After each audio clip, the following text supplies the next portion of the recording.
Nous sommes les compagnons du Christ, nous avons part à toutes ses richesses, à condition de maintenir inébranlable jusqu'au bout, notre confiance initiale et notre assurance des premiers jours.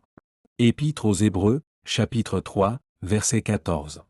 Autrefois, il y a eu des faux prophètes dans le peuple. Parmi vous, il y aura aussi des faux maîtres. Ils donneront habilement des enseignements trompeurs et ils iront jusqu'à rejeter le Maître qui les a sauvés. Ainsi, ils vont attirer rapidement sur eux le malheur qui les détruira. Deuxième épître de Pierre, chapitre 2, verset 1. L'Esprit Saint le dit clairement, dans les derniers temps, certains abandonneront la foi. Ils suivront les idées fausses, et les enseignements qui viennent des esprits mauvais.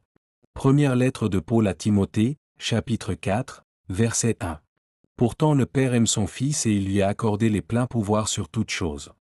Celui qui place sa confiance dans le Fils possède la vie éternelle.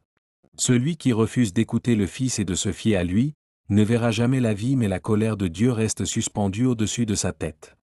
Évangile de Jean, chapitre 3, versets 35 et 36. Quelques-uns ont refusé d'écouter leur conscience et ainsi ils ont perdu la foi.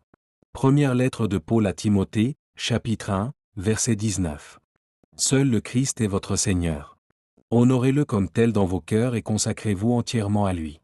Si l'on vous demande des explications au sujet de votre espérance, soyez toujours prêts à la justifier courtoisement et dans le calme, avec modestie et respect. Veillez à garder votre conscience pure, pour que ceux qui disent du mal de votre bonne conduite découlant de votre communion avec le Christ aient à rougir de leur calomnie. Il faut les confondre sur le terrain même où ils vous attaquent. Première épître de Pierre, chapitre 3, versets 15 et 16. Approchez-vous de Jésus-Christ, il est la pierre vivante. Les hommes l'ont rejetée, mais Dieu l'a jugée précieuse et il l'a choisie. Première épître de Pierre, chapitre 2, verset 3.